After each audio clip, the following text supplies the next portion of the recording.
자, 오늘은 제가 부동산이 지금 흐름이 안 좋잖아요. 지금 제가 얘기했잖아요. 부동산 앞으로 사이클이 그 윤석열 정부여서가 아니고 그 부동산 사이클이 그래요. 거기다가 또 금리 문제까지 또 겹쳐져 가지고 원래 사이클이 그러는데 금리 문제까지 또 이렇게 악재로 지금 작용을 해서 좀 그걸 가속화시키는 그런 게 있는데, 아무튼 그 부동산은 저 이제 부동산은 개인들은 이제 그런 생각 아니, 부동산은 이렇게 부동산도 똑같아요. 주식이나 이렇게 매수하고 이거 보유하고 그다음에 나중에 매도하고, 이게 부동산을 투자한다면 그렇다는 거죠. 부동산을 투자하면 매수해서 보유해서 매도할 때까지 부동산은 계속 뭐하고 전쟁이냐면 이 세금하고 전쟁이에요. 세금하고 전쟁. 그렇죠. 세금과의 전쟁이에요. 그 매수할 때 막 취득세, 등록세부터 해가지고 또 보유하다 보면 그 재산세, 종부세, 그리고 계속 따라붙고, 또 팔 때는 또 그렇잖아요. 팔 때는 또 양도세. 그렇죠. 그러면 누구는 또 세금이 귀찮아서 나중에 가지고 있다가 이제 자녀한테, 손자한테 물려주겠다. 그러면 그때 세금 안 따라와요. 그때는 또 이제, 그죠? 증여세, 상속세 따라오죠. 그러니까 부동산은 사서 팔 때까지 계속 세금과의 전쟁이에요. 세금과의 전쟁. 거기다 상가 빌딩 같은 거 가지고 있으면 또 거기 부가가치세 내야죠. 막 거기에 보면은 그렇잖아요. 이게. 그래서 부동산은 이게 이제 투자를 하기 전에 그 세금을 먼저 이렇게 따져보고, 그 세금이라는 것은 그저 여기 부동산에서 세금이라는 것은 제가 그때 종합세도 얘기했잖아요. 세금이라는 것은 그 비용이에요. 비용. 그렇잖아요. 비용입니다. 물론 국가에 내고 뭐 지방자치에 내고 그런 거지만, 세금이라는 것은 결국 비용이기 때문에 이 세금에 대한 이 생각을 잘하고 부동산을 투자하는 게 중요한데, 어쨌거나 이렇게 부동산 사서 가지고 있다 보면 저희가 이제 아파트가 됐든 뭐 땅이 됐든 토지가 됐든 건물이 됐든, 그래서 나중에 팔 때는 아무튼 이제 세금 팔 때 세금이 이제 양도세죠. 양도세. 그 양도세는 이제 양도소득에 대해서 세금이 붙는다니. 양도소득에 대해서. 양도소득. 양도를 하는데, 이거 뭐냐면 우리가 양도를 하는데 소득이 생겼다니. 소득이. 그러니까 그 무슨 얘기예요? 내가 가지고 있는 부동산이 올랐다는 얘기죠. 내가 아파트를 5년 전, 10년 전에 사서 들고 있는데, 이게 해서 뭐 50%가 올랐든 2배가 올랐든 3배가 올랐든 이렇게 올라서 소득이 생겼다. 양도소득세. 그래서 이 양도소득세는 이게 이제 뒤에서 설명했죠. 양도소득세는 이 세율이 이렇게 누진세 구조로 돼 있어서, 그 앞에 종합소득세에서도 그 누진세 얘기가 나왔잖아요. 그러니까 양도소득세는 이게 이제 보면은 부동산에서 양도소득세는 이게 세율이 굉장히 높아요. 이게 굉장히, 그 왜 그러냐면 국가에서 봤을 때 양도소득이, 특히 부동산 관련해서 이 양도소득은 국가에서 보면 이제 그거 우리나라뿐만 아니라 다른 나라 맞아요. 국가에서 보면 이 양도소득은 이 불로소득으로 보는 거예요. 불로소득. 불로소득이 뭐죠? 불로소득. 그러니까 일을 안 하고 그냥 그 가지고 있는 자체로서 그게 올랐기 때문에 이게 소득이 됐고, 그래서 세금을 많이 내야 된다. 어떤 일을 해서 소득이 생긴 게 아니고, 그러니까 어떤 내가 아파트를 사놨는데 5년 만에 이게 2배 오르고 3배 올랐다. 아니면 내 땅을 사놓고 여기서 몇 년 있었는데 그게 해서 막 해서 몇 배가 올랐다. 그러면 그것은 내가 땅을 사놓고 아파트 사놓고 거기서 무슨 일을 해서 그게 오른 게 아니라 그냥 아무튼 부동산 가격이 올라서 갑자기 소득이 많이 생겼다. 그것은 불로소득이다. 그렇기 때문에 국가에서 세금을 많이 걷어야 된다. 이게 원래 취지예요, 취지. 이게.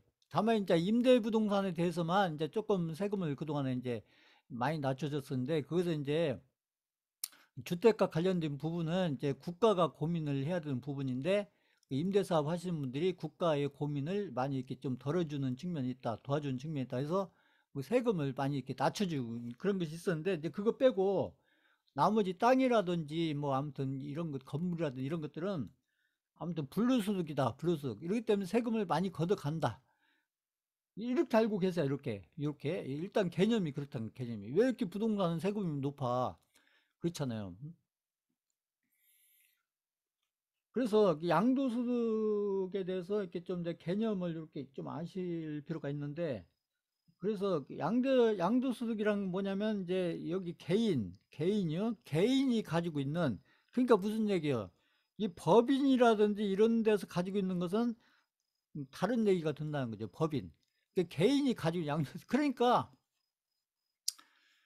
그 지난 정부 때 아무튼 이렇게 이제 부동산 관련해서 투기 세력을 잡는다고 특히 이제 개인들이 하는 이 투기 세력을 잡는다고 세금을 굉장히 시켰는데 특히 양도소득세 관련해서 했는데 그런 법을 만들어도 그 투기 세력들은 다 해요. 왜 그러냐면 그때는 개인으로 하지 않고 법인으로 한다. 법인으로. 그러니까 법인으로.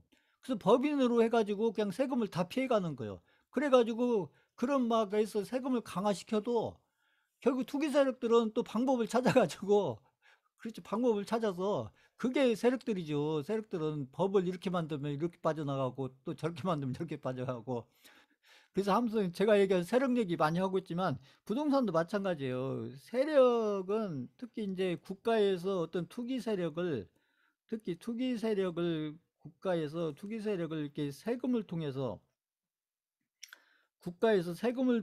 투기 세력들을 이렇게 컨트롤 하려고 하는데 거꾸로 여기 세력들은 이 투기 세력들은 국가에서 세금을 이렇게 하면 이 세금을 또 이렇게 딱 피해가는 이 세금을 피해가는 방법을 또 찾는다는 얘기죠. 그 세법이라는 게 100%짜리 세법이 없기 때문에 다 틈새가 있고 다 이게 하니까 다 피해간다. 아무튼 이 양도소득세라는 것은 뭐냐? 그래서 이제 법인이 아니고 이게 법인한테는 안 되고 개인이 중요해요. 양도소득세는 개인이 가지고 있는 토지, 건물 이런 부동산이나 주식도 마찬가지예요. 주식도 지금 개인들이 하는 주식은 저희도 마찬가지죠. 저희가 이렇게 양도소득이 생겨도 거기에 대해서 지금 세금이 지금 이렇게 지금 부과가 안 되고 있는데 지금 부과가 지금 안 되고 있는 거예요. 근데 이게 이제 언제까지 부과가 안 될 거냐? 아니죠. 주식도 지금 이 대주주라든지 이런 분들은 대주주나 이런 분들은 지금 양도소득세를 다 적용을 시키고 있다. 지금 개인들, 그 소액 투자자인 개인들한테만 지금 이제 이 양도소득세가 지금 적용이 안 되고 있는 거고, 그래서 양도소득세 적용시키는 문제가 지금 계속 나오고 있는데, 그 선거 앞두고, 특히 대통령 선거 앞두고서 이제 이게 나왔다가 다시 들어가고, 나왔다가 다시 들어가고, 지금 이게 반복하고 있는데, 그래서, 아무튼 주식에도 양도소득세가 있다는 얘기죠. 그래서 부동산이나 양도세, 또 파생상품, 그 선물이나 옵션 하시는 분들, 이런 분들 양도세, 그 다음에 이제 분양권 같은 부동산 이런 권리들을 양도함으로써 생기는 이익이 있었을 때 소득이 있을 때만 양도세가 부과가 된다. 그래서 제가 이제 오프라인에서 강의 때 보면 수강생 어떤 분들이 막 양도세 막 고민해요. 그래서 제가 물어봐요. 그럼 여기서 아파트 막 양도세 때문에 매도를 해야 되는데 양도세 때문에 매도를 못 하겠다. 그래서 가지고 있는 아파트가 많이 올랐냐고. 그러면 안 올랐다는 거예요. 응? 근데 양도세 걱정을 하고 있어요. 자기가 가진 아파트가 오른 게 없는데 양도세 걱정을 하고 있다는 거죠. 양도세가 뭔지를 잘 모르니까. 그러니까 그렇게 생각을 한다는 얘기고, 이게 개념이 없으니까 그런 거고, 그러니까 양도소득세라는 것은 반드시 우리가 부동산 이득이 생겼다는 것은 부동산을 우리가 사가지고 부동산을 샀는데, 이게 매수를 하고 나서 이 부동산이 나중에 이렇게 올랐어야 이득이 생긴다는 거죠. 올랐어요. 두 배가 오르든 세 배가 오르든 50%가 올라든 이거 오른 게 있어야 저희가 주식 사가지고 올라야 수익이 생기듯이 그러니까 부동산도 이렇게 올라야 이렇게 수익이 있어야 그 수익에 대해서 과세를 한다는 얘기 수익을 있어야 이걸 이렇게 이제 정의를 하는 거고 양도소득세라는 것은 무조건 부동산을 판다고 해서 양도소득세가 붙는 게 아니고 수익이 있을 때만 양도소득세가 생기고 그것도 법인이나 이런 데는 또 이제 법인세 이런 쪽으로 가는 거고 그 개인들한테는 이게 이제 개인들한테만 해당이 되는 것이다. 양도소득세가 뭐냐 이제 이렇게 정의를 해놓은 거고 이제 이게 이제 세법에 이렇게 나와 있다는 거죠. 세법에. 이 세법에 이제 이 세법이에요. 소득세법 해가지고 저희가 이제 종합소득세 앞에서 설명드렸는데 세법에 그대로 나와 있다. 세법 이 양도라든지 그죠? 여기 양도라든지 뭐 주식 또 뭐 이렇게 쭉 있잖아요. 뭐 이렇게 쭉 있는 이런 것들이 이제 그 소득세법에 보면 이렇게 이제 설명이 돼 있는 거고 이것을 아까 요약해서 설명하면 아까 그런 설명이 된다는 것이죠.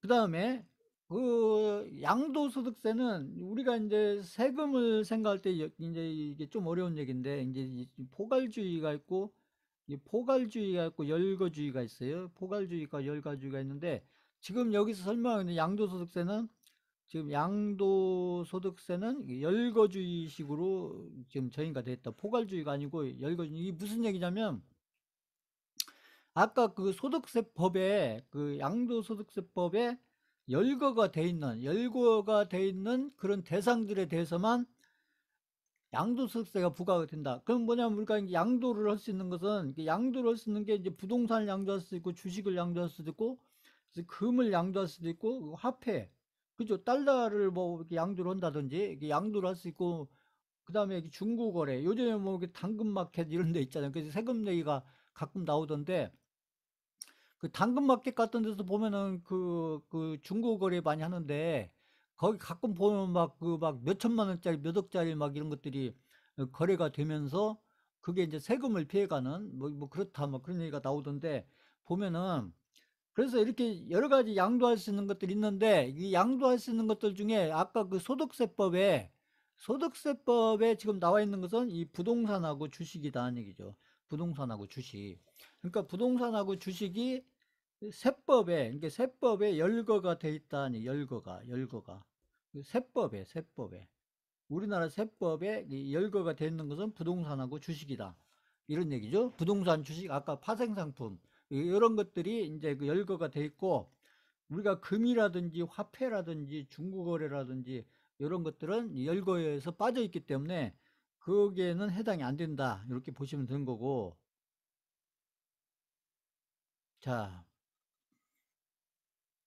그래서 이제 이렇게 다시 돌아와서 보면 이제 다시 한번 생각을 해보면 그 양도소득세가 뭐냐? 그러면 개인이 중요해요. 법인은 해당이 안 되고 개인. 그래서 이 투기 세력들이 법인을 만들어서 이제 또 법인을 만들어서 양도소득세를 딱 피해가는 것이죠. 그렇게 했었어요. 지난 정부 때. 그래서 개인들은 그렇게 세법을 그렇게 해서 투기 세력이 어떻게 투기를 할 수 있을까 하는데 이미 그 투기 세력들은 법인을 만들어 가지고 이걸 딱 피해갔다는 얘기죠. 그래서 지난 정부 문재인 정부 때 막 지방 여기저기 돌아다니면서 막 어느 지역의 아파트를 막 2배 올리고 3배 올리고 이것은 다 법인들이 한 거예요. 법인들이 그거 개인들이 한 게 아니고 법인들이 한 겁니다. 법인들이. 그 세금을 다 피해간 거죠. 그렇게 해가지고. 자, 아무튼 그래서 토지나 건물 아까 이게 열거가 되는 거죠. 토지, 건물, 부동산, 주식, 파생상품 이런 것들이 열거가 돼 있다는 열거가. 그래서 분양권도 마찬가지고요. 그랬을 때 반드시 이익이 생겨야 된다. 이익은 우리가 투자해서 얘기하면 수익을 얘기하는 거예요. 수익. 반드시 손실이 난 거에 대해서는 이런 양도소득세가 적용이 될 리가 없다는 얘기죠. 손실이 난 것은. 그러니까 수익이 나야만 그 양도소득세 과세 대상으로 돼서 세금을 부과한다. 이건 국세청에 섰네요. 국세청. 그 양도소득세 제가 얘기했죠. 그래서 세금은 또 잊어버리겠지만 그 세금은 크게 이렇게 국세하고 지방세가 있어요. 국세하고 지방세. 지방세. 그래서 양도소득세 같은 경우는 이게 이 국세에 해당되는 거예요. 국세. 국세라는 것은 결국 세금을 내는데 이게 세무서 가서 내야 된다. 세무서 가서 내는 세금이 국세고 우리가 그 자동세라든지 뭐 재산세라든지 이런 것들 있잖아요. 그런 것들은 이게 지방세가 되는 거지. 우리가 이게 자동차 관련된 거라든지 이게 자동차세 이런 거 있잖아요. 이게 자동차세 이런 것들은 시청, 구청 이런 데서 저기 나오잖아요. 그래서 이게 지방세다. 이게 분류를 이렇게 하는 거고 그 양도소득세, 그 세금이 큰 거 있잖아요. 이게 세금이 양도소득세, 그 다음에 우리가 상속세, 증여세, 상속세, 증여세, 그죠? 오늘 지금 저희 국회에서 얘기하는 게 종부세, 종부세, 이런 것들은 다 이렇게 큰 세금들 있잖아요. 큰 세금들은 국세예요, 국세입니다. 그래서 이렇게 분류가 되는데, 아무튼 그 양도소득세라는 것은 이제 이렇게 정의를 할 수가 있고, 그래서 우리가 양도를 한다고 하면, 우리가 양도를 한다, 이렇게 양도를 한다 그러면 두 가지 종류가 있다는 거죠. 그 양도를 할 때는, 우리가 양도를 할 때는 유상으로 양도를 할 수가 있고, 이렇게 무상으로 양도를 할 수가 있어요, 무상. 그러니까 유상이라는 건 뭐냐면, 이게 돈을 받고 양도를 하는 거고, 이게 돈을 받고서 양도를 하는 거고, 무상으로 양도하는 것은 돈을 안 받고, 그냥 공짜로 주는 거죠, 공짜로. 그 공짜로 줄 수 있는 거죠, 공짜로. 그래서 공짜로 주는 건 되게 이제 가족 간에 주는 거고, 아니, 모르는 사람한테도 줄 수가 있는 거죠. 그게 무상으로 주는 건데, 그래서, 이게 양도를 하는데 유상으로 할 수 있고 무상으로 할 수 있는데, 이제 예를 들면 이제, 특히나 이게 이제 그래서 그 가족 간에 이루어질 때, 이렇게 아버지하고 아들하고 뭐 딸이 될 수도 있겠죠. 아버지하고 아들하고 이렇게 10억짜리 아파트를 소유권 인정하는데, 10억짜리 아파트를 이전을 하는데, 이제 이 아파트가 이럴 수가 있다는 거죠. 이 아파트가 예를 들면 이 아파트를 그냥 통째로 다 줄 수도 있지만, 이 아파트 예를 들어서 전세가 해서 7억짜리가 지금 들어와 있다. 7억짜리 전세가 예를 들면 전세가 7억짜리가 들어와 있다. 그런 상태에서 이 아파트를 아버지가 양도를 하게 되면 이 경우는 두 가지가 다 해당이 된다는 거죠. 두 가지가. 그래서 무상으로 양도하는 부분이 있고, 무상으로 양도를 하게 되면, 무상으로 양도해주면, 이게 무상으로 양도하는 것은 그냥 공짜로 주는 거예요, 공짜로. 그죠? 돈을 안 받고, 대가를 안 받고, 이게 대가를 받지 않고, 공짜로 주는 게 무상으로 주는 거고, 유상은 이게 대가를 받고서 주는 거죠, 대가로. 보통 이제 돈으로 대가를 받죠, 돈으로. 이 돈으로 대가를 받고 주는 게 그게 유상으로 주는 거고, 아무튼 대가를 받지 않고 그냥 주는 게, 그게 이제 가족 간에, 그죠? 아버지가 아들한테 준다든지 아버지가 딸한테 준다든지, 아버님 그 저기 뭐 할아버지가 손자한테 준다든지, 그런 것들이 이제 무상으로 주는 게죠. 그래서 이제 무상으로 주는 게, 이게 이제 양도를 하는데 무상으로 주는 게 이게 뭐냐, 이게 증여인 거예요, 증여. 이게 증여인 거고. 그렇죠. 증여가 그냥 공짜로 주는 거예요, 증여가 증여가 공짜로 주는 거고, 그렇기 때문에 공짜로 주는 거기 때문에 이게 세금이 굉장히 많이 나오는 거예요, 세금이. 왜 공짜로 주냐. 다른 사람들은 다 대가를 받으면서 주는데 왜 공짜로 주는 거고. 그래서 이렇게 유상으로 양도, 이게 이렇게 해서 보면은 이게 이제 공짜로 주는 이게 증여 부분 있잖아요. 증여가 이게 무상으로 주는 거예요, 무상으로.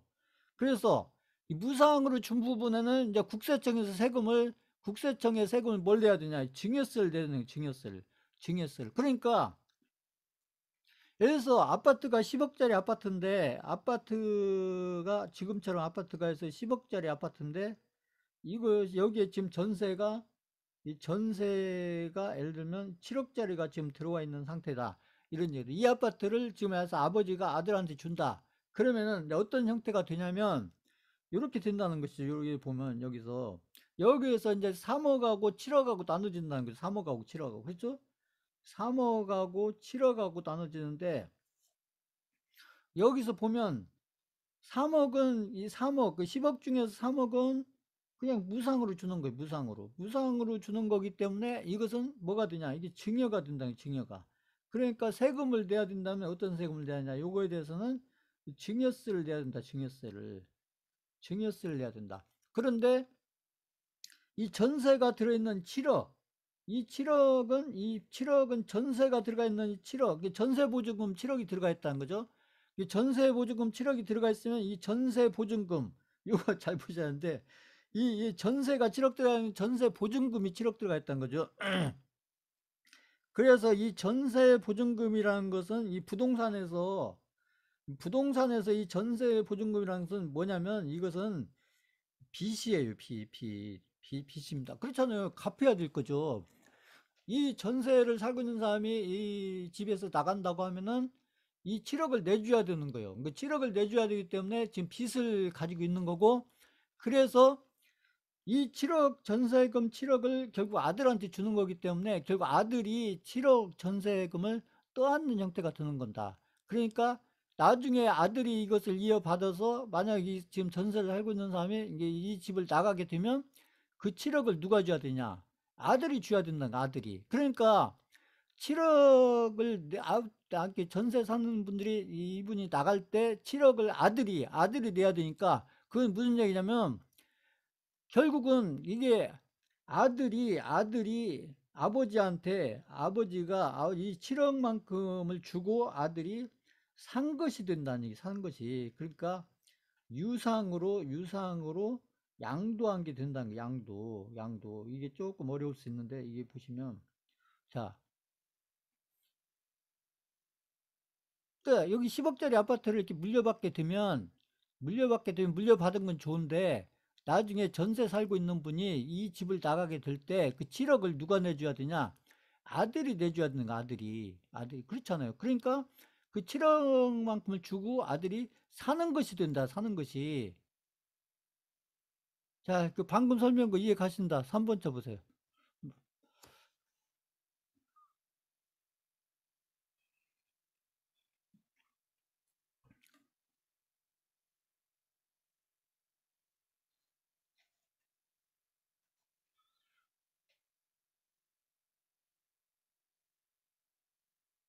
이게 그 일반인들은 잘 해당이 안 되는 건데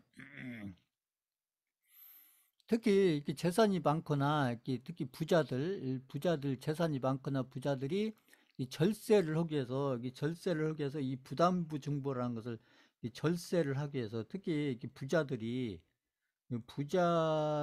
이 절세를 하기 위해서 사용하는 방법 중에 하나가 이 부담부 증여예요. 이 부담부 증여라는 게 뭐냐면 지금 제가 설명드린 바로 이 부분이에요. 설명드린. 이게 이렇게 할 수도 있고 일부러 이렇게 하는 거. 이제 이게 이렇게 해서 이렇게 전세가 아니고 이런 방법을 할 수도 있는 거예요. 전세가 아니고 여기 전세 대신에 은행에서 대출을 7억만큼을 받는 거예요. 7억만큼을 받은 상태에서 그러니까 아버지가 은행에서 대출을 7억만치 받고서 그 대출이 있는 상태에서 아들한테 넘겨주는 거예요. 대출이 있는 상태에서 아들한테 넘겨주면 결국 아들이 그 대출금을 떠안는 형태가 된다. 대출 떠안는 형태가 되기 때문에 결국 그 대출금을 아들이 갚아야 되는 거예요. 아들이. 그러니까 아들이 지금 당장은 아니더라도 아들이 갚아야 될 그 몫이 되기 때문에 그러니까 그만큼 아들이 아버지한테 양도를 받은 게 된다. 양도를. 이게 산 것이 된다는 거죠. 이게 양도를 받았다는 얘기는 유상으로 양도를 받았다는 것은 이게 바로 매수를 한 거예요. 매수. 양도를 했다는 것은 매수를 한 거다. 매수를. 이렇게. 그래서 이걸 부담부 증거라고 하고 이렇게 대출을 받아서 넘겨주거나 아니면 이렇게 전세가 들어가 있는 상태에서 이렇게 넘겨주게 되면 그만큼 그래서 이게 무슨 절세가 된다는 얘기냐. 그런데 자, 이거 아직 이제 뭐 저기 증여세 상속세 저걸 제가 설명 안 드렸는데 자, 이 증여세하고 양도세하고 세금이 나중에 같은 그 과표라고 하면 증여세하고 양도세하고 어떤 것이 세금이 높을까요? 세금이 어떤 게 더 높을까요? 어떤 거예요? 자, 증여세하고 양도세를 딱 이렇게 비교를 해보면 그 같은 금액에 대해서 증여세와 양도세를 비교해보면 어떤 것이 세금이 많을까요? 이거 한번 써보세요. 채팅창에. 아직 이제 뭐 증여세, 상속세 설명 드린 건 아닌데, 이건 이제,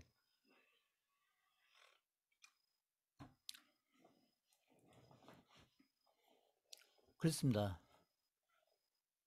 증여세가 세금이 많아요. 왜 그러겠어요? 그냥 무상으로 주니까, 공짜로 주니까. 그래서 상속세도 마찬가지예요. 상속세도 나중에 세금이 많이 나오는 이유가 이게 그 무상으로 주니까, 공짜로 무상으로 주기 때문에 그래서 세금이 높게 나오는 거고, 그 아까 양도세 같은 경우는 그것은 유상으로 샀다가 나중에 유상으로 파는 거기 때문에 무상으로 샀다가 무상으로 파는 게 아니고 유상으로 샀다. 대가를 주고 사고 나중에 대가를 받고 팔고 이런 거기 때문에 그 증여세, 상속세에 비해서 세금이 적게 나오는. 그러니까 이게 절세가 되는 거예요. 그렇기 때문에 이제 이런 어떤 개념들 때문에 일부러 이렇게 전세를 끼고 넘겨주거나 아니면 대출을 넣은 상태에서 이렇게 넘겨주게 되면 그만큼 이렇게 절세를 할 수 있는 부분이 있기 때문에 특히 부자들이 이런 방법을 쓴다. 이것을 부담부 증여라고 해서 이건 거의 상식화돼 있는 거예요. 부자들 세계에서는 요게 보면은. 그래서 아무튼 지금 이제 이런 것도 생각해 볼 수 있다. 이게 지금 나온 김에 제가 이제 설명을 드린 거고. 자, 그러면 양도소득세는 어떻게 계산이 되느냐? 그 양도소득세는 일단은 이게 양도가액이라는 게 파는 가격이 드는 거죠. 파는 가격. 파는 가격. 이게 산 가격이 아니고 파는 가격. 그 양도가액에서 그때 들어간 그 경비들을 빼야 된다. 경비들을. 응? 그래서 취득가액. 이건 상가격이죠. 상가격. 그래서 판가격에서 그죠? 판가격에서 상가격을 판다. 그래서 내가 그래서 아파트를 그 지금 10억에 파는데 5년 전, 10년 살 때는 그래서 내가 5억이 샀다. 그러면 내가 파는 가격이 10억이 되는 거고 지금 그죠? 산 가격이 5억이 되는 거죠. 그러면 이게 이제 이렇게 사는 동안에 들어간 경비들이 있다는 게 경비. 이게 대표적인 게 이제 뭐 그 중개 수수료라든지 뭐 이런 것들이잖아요. 중개 수수료 이런 것들 아니면 취득세 등록세 된 거 이런 것들이 다 경비가 되는 거죠. 그래서 필요 경비, 이게 필요 경비를 빼면 그만큼 양도 차익이 생긴다. 그래서 양도 차익이 나오는데 그러면 요거에 대해서 바로 이제 과표가 계산이 되는 게 아니고 부동산에서는 중요한 게 뭐냐면 이 장기 보유 특별 공제예요. 장기 보유 특별 공제. 이게 중요합니다. 이게 부동산에서 이게 장기 보유 특별 공제라는 게 중요하고 그래서 강남 아파트들이 해서 막 몇십억 드는 강남 아파트 이런 거 팔면 막 세금 어마어마하게 내겠다. 이렇게 생각하는데 그것은 몇 년 안 가지고 있다 파는 분들이 그 세금 양도소득세가 많은 거고 이게 10년 이상 가지고 있다 팔게 되면 이 장기 보유 특별 공제가 있기 때문에 세금이 확 줄어들어요. 자, 이건 뒤에서 다시 설명이 나오는데 아무튼 여기 나왔을 때 그래서 장기 보유 특별 공제만큼은 빼준다. 그래서 장기 보유 특별 공제라는 게 뭐냐면 제가 앞에서 설명 그 부동산이 이렇게 올랐다면 안 올랐거나 이렇게 떨어진 이 부동산은 이것은 생각할 필요가 없고 이렇게 안 올랐거나 떨어진 부동산에 대해서는 우리가 생각할 필요가 없는 거고 부동산이 이렇게 올랐다면 이렇게 10년 뭐 이렇게 해서 뭐 5년이 됐든 10년이 됐든 부동산이 이렇게 올랐다면 이렇게 상승을 했다면 부동산이 올랐다면 이게 얼마만큼 올랐을 거냐 제가 앞에서 설명했죠. 그래서 일반적으로 평균적으로 보면 부동산이 올랐다 그러면 평균적으로는 얼마만큼 올랐다고 보냐면 이게 물가만큼 올랐다 물가 이렇게 보는 거예요. 물가만큼 올랐다고 보고 이 그동안의 평균적인 물가만큼을 공제를 해주는 거, 공제를 세금을 계산하는데 이런 의미로 보시면 됩니다. 이렇게 해서 이게 땅이 됐던 아파트가 됐던 건물이 됐던 이렇게 장기 보유를 하게 되면 특히 올랐을 경우에 왜 공제를 해주냐? 어? 그래서 그동안에는 이렇게 아파트 값이나 또 부동산 가격만 오른 게 아니라 물가도 그만큼 올랐다는 거예요, 평균적으로. 제가 그래서 물가가 평균적으로 한 3에서 5% 올랐다 이렇게 얘기했잖아요, 연으로 따지면. 제가 앞에서 이거 한번 설명드렸잖아요, 한번. 최근에. 연에서 한 3에서 5% 정도 올랐다. 그래서 부동산도 보통 보면 대한민국 부동산들이 지나간 5년, 10년, 20년 이렇게 쭉 보면 오른 부동산들 보면 얼마 정도 올랐나? 딱 이만큼 올랐어요. 한 3에서 5%. 근데 이제 3에서 5%인데 왜 그렇게 막 2배 오르고 3배 올랐냐? 물가에 있잖아요. 앞에서 이게 3에 연에서 3, 5%인데 왜 이게 2배 오르고 막 3배 오르고 그죠? 강남 아파트도 막 한 6배 오르고 이게 강남 아파트도 왜 이렇게 막 많이 올랐냐? 이게 이렇게 물가로 올랐는데 이게 복리로 올랐다는 거예요. 복리로 올랐다. 이게 복리가 이게 무서운 거다 얘기죠. 그러니까 저희 투자도 이렇게 해야 된다. 부동산처럼 10년, 20년 이렇게 복리로 오르듯이 여기 수강자분들 계좌도 이렇게 복리로 올라가는 이런 구조를 해야 한다. 이게 복리라는 것은 이게 중간중간에 오르고 내리고는 하겠지만 이게 이렇게 우상향을 하면 복리가 되는 거예요. 이게 파동은 있지만 우상향을 하면 그게 바로 우상향을 하면 이게 복리 구조로 간다. 이거 앞에 설명드렸잖아요. 그러니까 이 수강자분들 계좌도 10년 후, 20년 후에 이게 복리구주로 가 있으려면 그 계좌가 이렇게 우상향을 해야 돼요. 우상향을. 이게 중간중간에 이렇게 늘었다 줄었다 늘었다 줄었다 늘었다 줄었다 하지만 계좌가 여기서 돈을 더 빼고 덜 넣고 더 돈을 이렇게 해서 더 넣고 더 빼고 그런 거 빼고 본인들 이렇게 계좌에 원금이 그쵸 원금이 이렇게 쫙 있다고 하면 이렇게 본인들 계좌가 이렇게 우상향을 해야 된다. 이렇게 늘 때도 있고 줄 때도 있고 늘 때도 줄 때도 있지만 결국 우상향을 해야 된다. 우상향을 해야 복리로 간다. 복리로 제가 했듯이 이 대표적인 게 물가가 이렇게 갔다는 거죠. 물가가. 그래서 부동산 가격이 이렇게 오른 부동산에 대해서는 왜 그게 막 두 배도 오르고 세 배도 오르고 강남 아파트는 막 다섯 배 여섯 배 오르고 했냐. 그게 계속 우상향을 했다는 거죠. 우상향을. 이게 오를 때도 있고 떨어질 때도 있었지만 결국 우상향을 했는데 그게 그럼 연으로 따지면 몇 프로 올랐냐. 그게 물가만큼 올랐다는 거죠. 이게 물가만큼 올랐기 때문에 부동산만 그만큼 오른 게 아니라 어차피 물가도 그만큼 올랐기 때문에 그만큼은 공제를 해줘준다. 그래서 그게 장기 보유 특별 공제인 거예요. 장기 보유 특별 공제. 이해가셨어요? 이 장기 보유 특별 공제를 잘 이해하셔야 돼요. 이 장기 보유 특별 공제를 부동산에서는 잘 이해하셔야 이게 절세를 할 수가 있어요. 이게 장기 보유 특별 공제를 이걸 잘 이해하셔야 부동산에서 이게 절세를 할 수가 있어요. 절세를 부동산에서 이게 자 이제 그런 의미다. 그래서 아무튼 장기 보유 특별 공제가 중요해요. 특히 이제 이 장기적으로 가진 부동산들은 나중에 세금이 얼마 안 나오던데 막 몇 배 올랐는데도 세금이 얼마 안 나오는데 그 얘기가 이 장기 부유 특별공제 때문에 그런 거예요. 자, 그러니까 이게 무슨 얘기냐? 이게 부동산은 사면은 오래 가지고 있으라는 얘기, 오래 뒤에도 나오겠지만. 그래서 이걸 막 몇 달 만에 팔고 그렇잖아요. 우리가 그런 거 있잖아요. 그 뭐라고요? 아무튼 최근에 막 그런 거 많이 있었잖아요. 그냥 샀다가 그냥 프리미엄만 챙기고 쫙 팔고 이런 것들은 그런 부동산들에다 이런 장기 보유 특별공제 이런 것들을 적용시킬 수는 없는 것이죠. 그 완전 투기 세력이라고 딱 보는 거죠. 그것은. 자, 거기 빼면은 그게 양도소득 금액이 되고, 그 다음에 양도소득 기본공제만큼을 빼준다. 그러면 양도소득 기본공제는 이게 이제 부동산 같은 경우에 이제 한 사람으로 됐으면 보통 이제 250만 원 정도가 이게 이제 공제가 되는 거고, 팔 때 이제 그래서 어떤 부동산이 이렇게 뭐 부부 뭐 공동 명의로 돼 있다. 그러면은 250만 원씩 두 개를 빼주는 거죠. 250만 원씩 250만 원씩 이게 공동 그런 부동산들 있잖아요.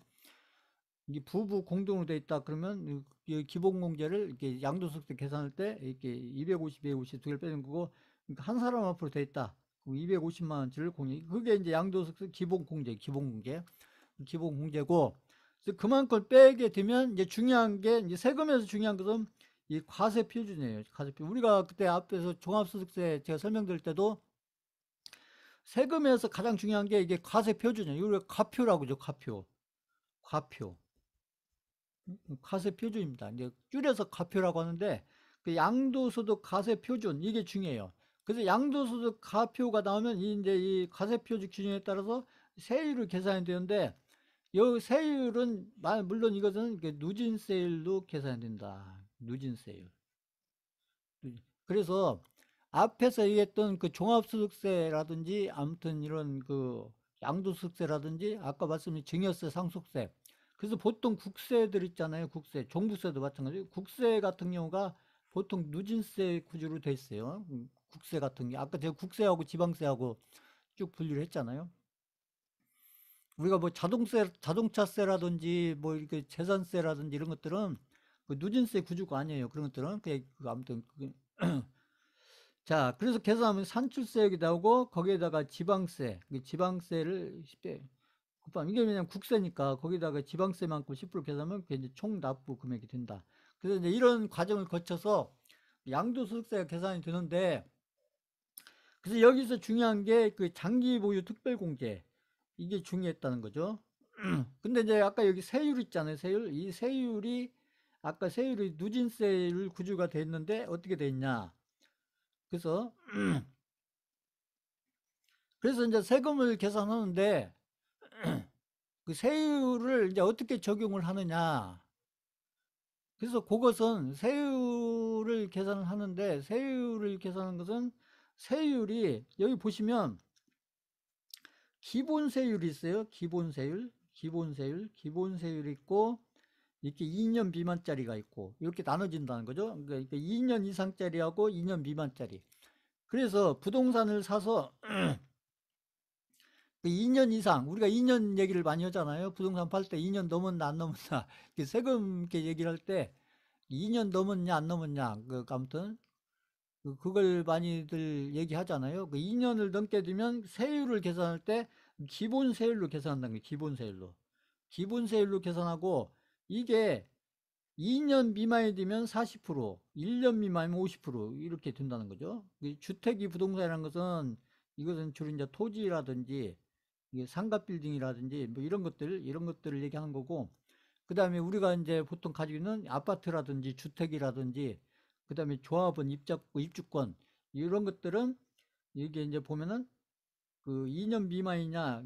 그래서 이제 이 앞에 요건 의미가 없고, 지금 이제 2016년 6월 달 이후에 이게 2년 미만이면 60%고, 이게 1년 미만 70%. 그러니까 여기 잘 보시면 이게 그 이제 윤석열 정부는 이제 들어선 지가 이제 얼마 안 됐으니까, 그러니까 지금 앞에 문재인 정부 때 지금 보면 원래는 보면은 여기 보면은 이게 주택이나 이게 부동산보다 어떻게 보면 여기 있잖아요. 주택 부분이 이렇게 세금이 낮은 쪽으로 이렇게 세율로 보면 이렇게 그렇잖아요. 낮잖아요. 50% 40%가 낮고 40% 세율이고 이게 낮은 쪽이었는데 이게 낮았었잖아요. 이것보다 이렇게 낮았었는데, 그쵸?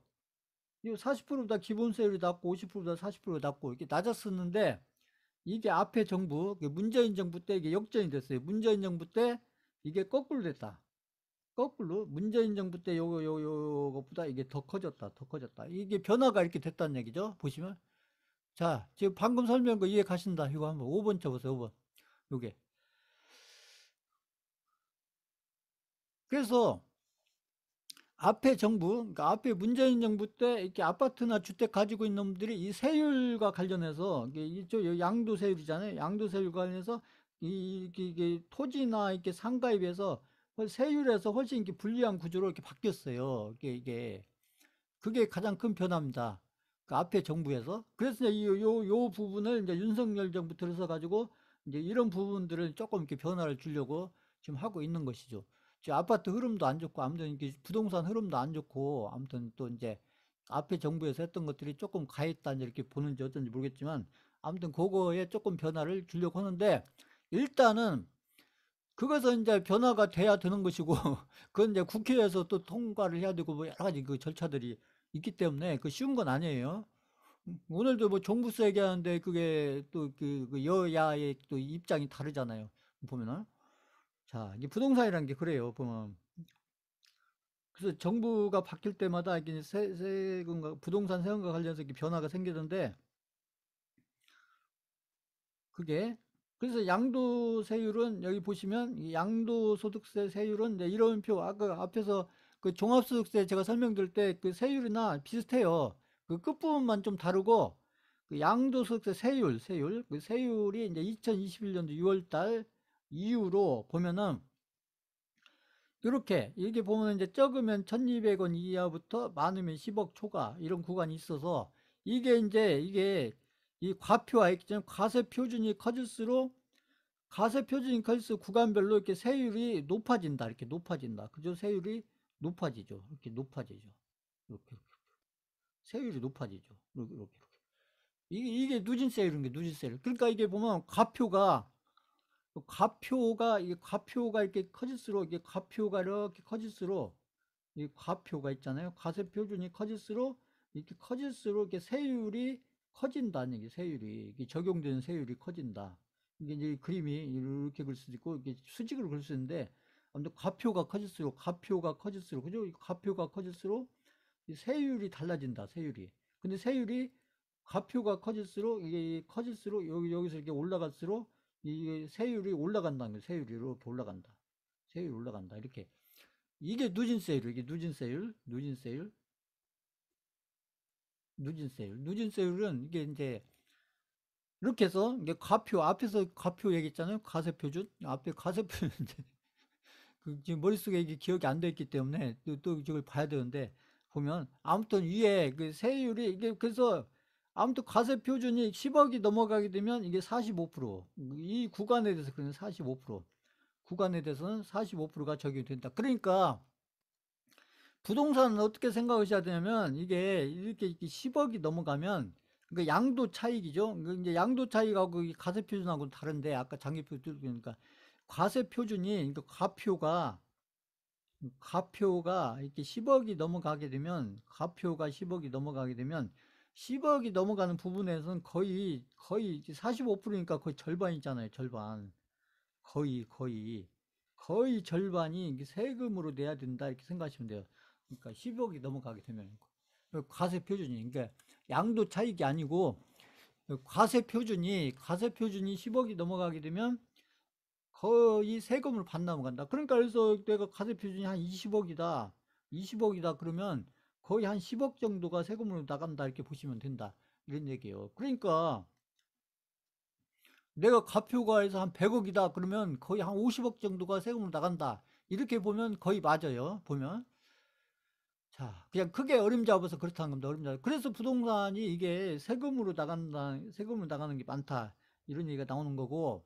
그래서 이 부동산을 가지고 계신 분들이 이렇게 많이 올라서 좋아하는데 이것은 세금을 내기 전에 좋아하는 거고 대부분 분들이 그래요. 이렇게 부동산 가지고 이렇게 많이 올고 2배 오르고 3배 오르고 오르면 내가 돈을 많이 벌었다고 생각하는데 나중에 아까 그랬잖아요. 제가 부동산은 사서 가지고 있고 팔 때까지 계속 세금과의 전쟁이다. 그래서 나중에 매도할 때 보면 놀래요, 본인들이. 뭐 때문에 놀르냐? 이게 세금 때문에 놀래요, 세금. 특히 이 양도소득세. 양도소득세 때문에 놀랜다. 양도소득 때문에. 그래서 내가 오른 만큼 내가 돈을 버는 줄 알았는데 나중에 세금으로 막 거의 반절 나가고 막 이러면 그게 놀래죠. 그렇잖아요. 그러니까 그래서 이 세금은 부동산 세금은 이게 이제 팔 때 놀래면 안 되고 살 때 세금에 대해서 내가 이게 부동산이 이렇게 몇 배가 오른다고 해도 아 거기에서 한 반절 정도는 세금으로 나갈 수밖에 없는 구조구나. 이것을 알고서 하셔야 된다는 것이죠. 그렇기 때문에 제가 지금 얘기하는 지금 아직 이제 주식 같은 경우는 종목 같은 경우는 이게 지금 아직 개인 투자자들한테 이 주식 같은 경우 지금 양도세가 아직 없기 때문에 그 개인들 같은 경우는 예를 들어서 개인들 같은 경우는 이렇게 20억 종목 가지고 20억 세금 나면 양도세를 얼마 내냐 한 해도 안 내도 된다는 거죠. 이게 지금 그러니까 이 부동산 대비 지금 주식을 보면 이 양도세 쪽에서 지금 어마어마한 혜택을 주고 있는 거예요. 이걸 지금 개인 투자자들이 모르는 거예요. 지금 모르고 있는 겁니다. 이게. 이 부동산으로 따지면 이렇게 막 한 20억, 30억 이렇게 수익이 나면 거의 한 절반이 세금으로 나간다. 이렇게 보셔야 되는데 지금 주식 같은 경우는 해서 50억을 벌든 100억을 벌든 그 양도세로 나가는 것은 지금으로서 하나도 없다. 이렇게 보시면 되는 거예요. 그래서 이제 그 얘기가 지금 계속 나오는 거고 보면 아무튼 지금 이제 부동산 관련 음, 자, 그 양도세 세율은 지금 이렇게 구성이 돼 있다. 이렇게 보시면 되는 거고. 그러다 보니까 이제 우리가 이제 그러면 이거 넘어오지 않느냐. 이렇게 이제 해서 이제 예의를 둔 게 이제 뭐예요. 이제 1세대 1주택에 대해서는 얘기죠. 1세대 1주택에 대해서는 비과세를 하겠다. 이 얘기입니다. 그러니까 아까 지금 양도세 보면 이렇게 막 거의 한 10억, 20억 양도소득이 생기게 되면 거의 절반 정도가 세금을 내야 되는데 1세대 1주택에 대해서는 비과세하겠다. 그 비과세라는 건 뭐예요? 양도세를 안 걷겠다는 얘기죠. 양도소득세가 없다. 이 얘기죠. 양도세가 없다. 뭐에 대해서? 1세대 1주택에 대해서는 비과세를 해주겠다.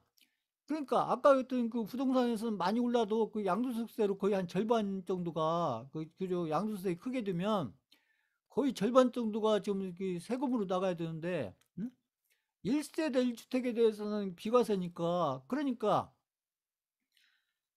절세를 하려면 이제 부동산에서 절세를 하려면 이 1세대 1주택 요것을 잘 활용을 해야 된다. 그러니까 1세대 1주택 요것을 잘 활용을 하셔야 이 1세대 1주택 요것을 잘 활용을 해서야 이 절세를 크게 할 수가 있다. 이 절세를 크게 할 수가 있다.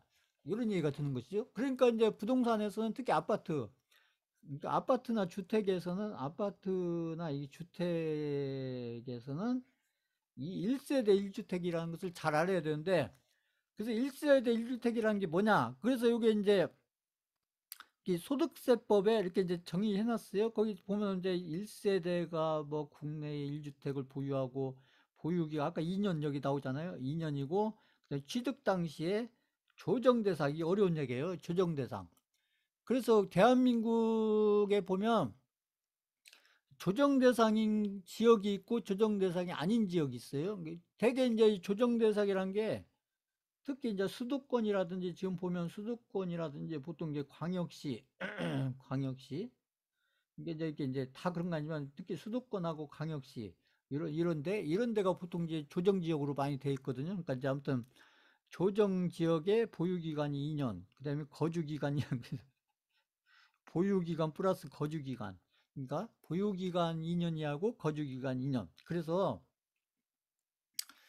그 앞에 정부에 그 문재인 정부 때 아까 특히 주택이나 아파트 관련해서 이 세법이 굉장히 강화가 됐어요. 그래서 물론 이제 우리가 그 앞에 정부에서는 그 부동산 가격이 막 오르니까 그게 이제 투기 세력에서 오른다고 판단해서 그 투기 세력들을 이게 세금 가지고 컨트롤 하겠다. 이렇게 해서 세법을 이렇게 막 굉장히 강화를 시켜놨는데 아까 제가 얘기했듯이 그 투기 세력들은 법인 만들어서 딱 빠져나갔다. 아까 그 말씀 제가 드렸잖아요. 그리고 결국 누가 힘들어졌나? 결국 개인들이 힘들어졌죠, 개인들. 보통 한 1세대 2주택, 3주택 이렇게 가지고 있는 개인들이 힘들어졌다. 아무튼.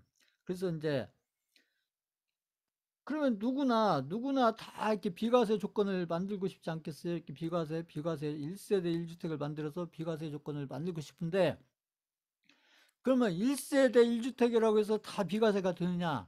아니라는 거죠. 그래서 1세대 1주택이면서 비과세가 되려면 반드시 이 조건을 갖춰야 된다. 그래서 첫 번째는 2년 이상을 보유해야 된다. 2년 이상을 보유해야 한다. 최소한 2년 이상은 보유해야 된다.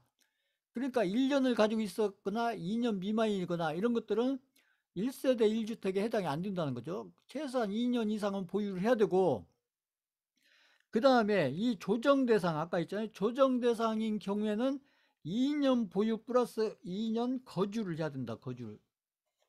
주택이나 아파트인 경우에 그렇다는 거죠. 조정대상 지역에 이 아파트나 주택이 이게 비과세 조건이 되려면 1세대 1주택으로서 비과세 조건이 되려면 2년 보유를 하고 2년 거주를 해야 된다. 그러니까 그냥 가지고만 있으면 안 된다는 얘기죠. 거주를 해야 된다는 것은 그 명의로 돼 있는 분이 이렇게 명의로 돼 있는 분이 그렇죠. 그 주민등록 저기 있잖아요. 주민등록 등본. 주민등록 등본상으로 여기에 이렇게 이제 돼 있어야 된다 이런 얘기가 드는 거죠. 서류상으로 보면. 그러니까 이런 얘기고 그러니까 이게 강화가 된 거죠. 강화가. 그러니까 아무나 1세대 1주택이 되는 게 아니고 근데 그러다 보면 이제 이런 경우가 있다는 얘기죠. 그래서 내가 이렇게 응? A라는 주택을 이렇게 가지고 있었는데 주택을 하나 가지고 있었는데 내가 여기서 이보다 여기서 큰 집이 됐던 더 좋은 집이 됐던 아무튼 아니면 어떤 지역으로 이사를 가든 해서 A라는 주택을 가지고 있는 상태에서 이게 아직 매도가 안 된 상태에서 매도가 안 된 상태에서 그래서 B라는 주택을 매수를 했다. 그러면 이게 이제 1세대 2주택이 된 거죠. 1세대 2주택이죠. 이렇게 매도를 안 한 상태에서 어떤 주택 하나를 추가를 했는데 그러면 1세대 2주택이 되는데 그런데 1세대 2주택이 됐는데 내가 이 A주택은 지금은 안 팔았지만 지금 매도를 할 예정이다. 곧 매도를 할 예정이다. 이러는 경우에 아직 매도를 안 한 상태에서 그 주택을 하나 더 샀는데 매도를 할 예정이다. 그런데 매도를 할 예정인데 이 매도를 할 예정인데 이것을 무조건 다 적용시켜 주냐?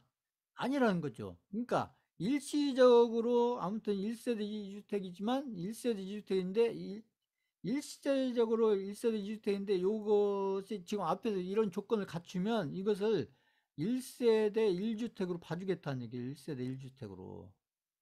그러면 이게 비과세가 되니까, 비과세가 되는데, 이게 뭐 일시대, 일시적 1세대 1주택을 모든 주택에 대해서 다 적용시켜 주냐? 아니라는 거죠. 그럼 A주택을 사고 나서 좀 1년 이상, 1년 이상 있다가 B주택을 사야 된다. 그게 무슨 얘기예요?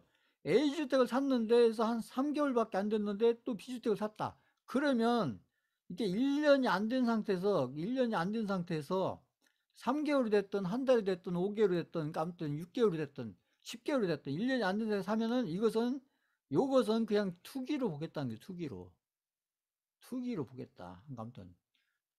이 집을 사서 이사 가려고 한 게 아니라 투기로 보겠다고 보아서 이건 일시적 1세대 2주택으로 안 봐주겠다는 거죠. 세금을 계산할 때. 안 봐준다는 얘기고, 그 다음에 아까 매도를 예정을 하는데 이 매도를 최소한 얼마 동안에 매도를 해야 되나? 3년 이내에는 매도를 해야 된다. 3년 이내.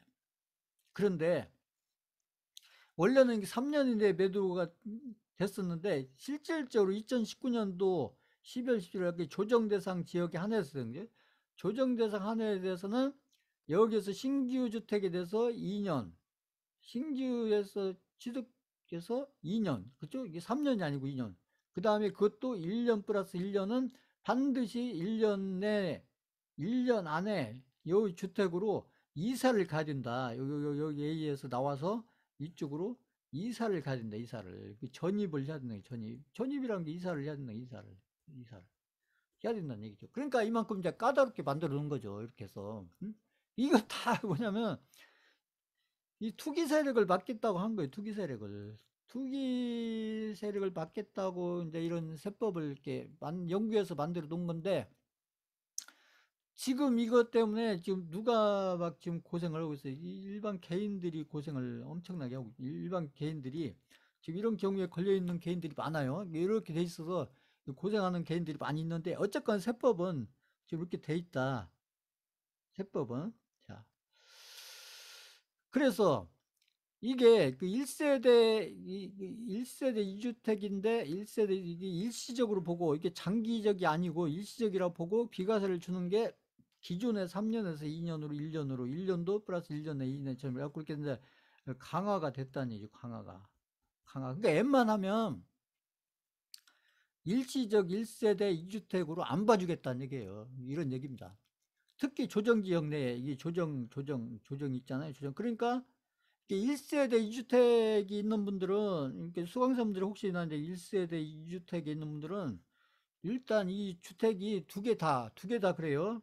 이 주택 두 개, 이게 A라는 주택 있고 B라는 주택이 있으면 이 이게 두 개가 다 이게 조정 대상에 있는지 이 비조정 대상에 있는지 이걸 확인을 해 보셔야 돼. 요걸 확인을, 이 지역마다 다르니까 요걸 확인해 보셔야 됩니다. 요 부분에서 특히 이제 이게 양도세 계산하기 위해서 지금 요걸 좀 따지고 있는 거니까, 팔려고 했을 때 이게 이제 비과세가 되면 좋잖아요. 이게 비과세가 되면 세금을 안 내도 되니까. 근데 이제 아까처럼 이렇게 세금을 내게 되면 양도세 그 세율이 높으니까 그 세금으로 많이 나가게 되니까 그런 얘기가 드는 거예요. 그래서 이제 절세를 하려면 이게 조정 대상이냐 아니냐. 그래서 이게 1세대 2주택과 관련해서 중요한 얘기가 이 조정 대상이냐 아니냐. 이게 조정 대상이냐, 조정 대상 지역이냐 아니냐. 이게 중요해요, 이게. 이게 지역마다 다르다는 거죠, 지역마다. 그래서 울산 같은 데는 조정 대상이 아니었다가 조정 대상으로 된 지역이에요. 그런데 예를 들면 그렇게 해서 그렇게 이제 변화가 있는 지역들이 있기 때문에 그런 것들을 이제 잘 확인해 보셔야 된다. 그런 얘기고. 그래서 1세대 1주택의 비과세는 얼마만큼 비과세를 해주냐. 그래서 예를 들어서 9억짜리 이하에 대해서만. 그래서 9억짜리 이하에 대해서는 비과세를 해주고, 그럼 9억이 넘는 부분에서 10억, 15억 뭐 이런 것은 어떻게 되냐. 그래서 9억이 넘는다. 그래서 양도 차익이 9억이 넘는다. 그래서 10억이다. 그러면 양도가액이 10억이다. 그러면 10억에서 9억을 빼고 양도가액이 10억이니까 그럼 여기 차익분에 대해서, 그러면 이게 이제 계산해 보면 이게 10분의 1이 된다는 거. 10분의 1. 이해가 있어요? 그러면 양도 차익은 얼마야? 양도 차익은 10억에 파는데 9억에 산 거다. 9억만큼 차익이 나면 양도 차익이 예를 들면 이게 1억이 되니까. 그러니까 세금을 계산할 때는 이 1억에 대해서 10분의 1, 1억에 대해서 10분의 1. 그러니까 이게 1,000만 원. 이게서 확 주는 거죠. 이렇게 보면. 그래서 이제 9억 이상이 넘어가게 되면 아무튼 9억 이하에 대해서는 이렇게 9억이 초과하는 부분에 대해서는 이렇게 계산하면 된다. 그러니까 이렇게 주는 것이 되는 거고 그러면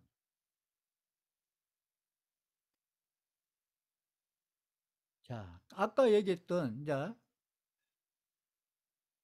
장기 보유 특별 공제 제가 말씀드렸는데 그러면 저기 뭐 강남 아파트나 이런 데는 막 예수 막 몇십억도 오르고 그런 아파트들이 있는데 그러면 그런 데는 뭐 세금 어마어마하게 내겠다 이렇게 생각할 수가 있는데 그렇지 않다는 거예요.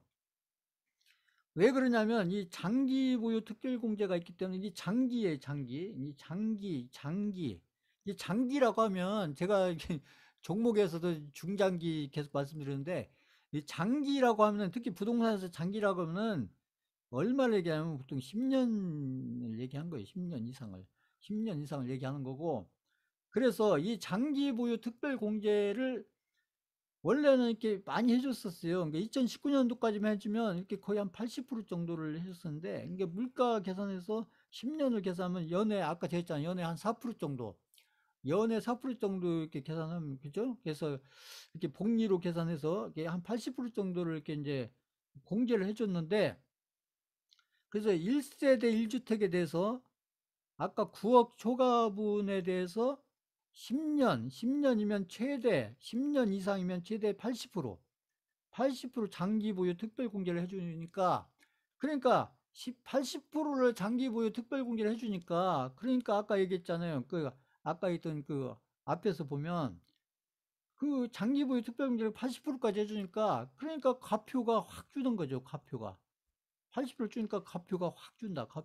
가표가 확 줄기 때문에 그러니까 여기 가표가 확 줄게 되면 아까 누진세에 의해서 그만큼 세율도 낮은 세율이 적용이 되는 거고 그러니까 누진세지만 낮은 세율이 적용이 되는 거고 그 낮은 세율이 되니까 그러니까 우리가 내야 되는 그 세금 있잖아요. 세금 액수가 확 준다. 이런 얘기가 되는 거죠. 이게 장기부유 특별공제가 있어서 세금을 이렇게 확 줄 수가 있었는데 이런 얘기예요. 그런데 이 장기 보유 특별공제도 변화가 지난 정부에서 많이 됐다는 거예요. 그래서 여기서 조건에 따라서 그래서 10년을 보유하고 있었는데 10년을 보유하고 있었는데 거주를 안 했다. 그러면 전에 같으면 거주를 안 해도 80%까지 장기 보유 이게 뭐예요, 이게? 10년 이상 보유를 했는데 거주를 안 했다. 이게 이제 뭐 전세나 이런 걸로 내줬다는 거죠. 10년 동안. 그죠? 내가 들어서 산 게 아니고 내가 그렇잖아요. 이게 그렇게 해서 내가 10년은 가지고 있었는데 내가 가서 직접 들어서 산 게 아니고 거주는 안 하고 그냥 전세로 내주고 있었다. 계속 그러면 장기 보유 특별공제를 20%만 해주겠다. 20%만. 원래 80% 해주는 것을 20%만 해주겠다. 그러니까 뭐예요? 그러면 이때에 비해서 이렇게 해서 장기 보유 특별공제를 이렇게 확 줄여버리면 반대가 되겠죠. 근데 세금이 확 들겠죠. 세금이 이렇게 반대로.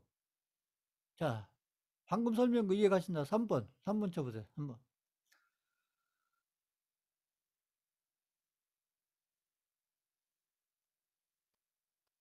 그쵸? 장기 보유를 80%까지 해준 것을 20%로 확 줄이면, 그럼 반대로, 그죠? 세금 내는 액수가 확 늘지 않겠어요? 세금 내는 액수가?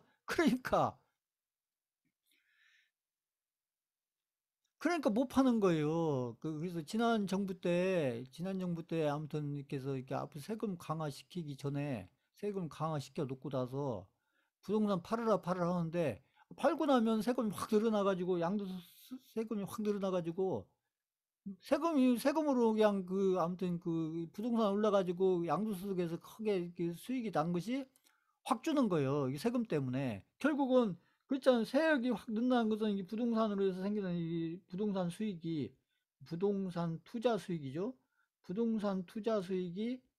투자 수익이 확 준다는 얘기가 되잖아요. 확 준다. 이게 세금이 확 느는 만큼 투자 수익이 확 주니까 그러니까 사람들이 이제 안 팔고 버티겠다. 이제 이렇게 가서 이제 거래도 안 하고, 그죠? 부동산은 많이 올랐지만 거래를 안 하는 거죠. 그러니까.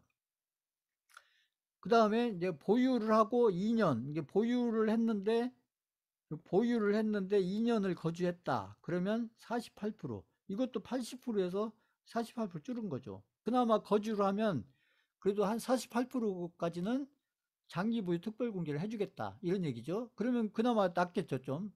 그런데 여기에서 10년을 보유했는데 10년을 거주하면 여전히 80%를 해주겠다. 이게 무슨 얘기예요? 그러니까 주택은, 아파트는, 자기들이 주택이나 아파트는 결국은 10년 이상 거주를 하라. 이게 뭐예요? 이게 살 집만 가지고 있어라 이런 얘기죠.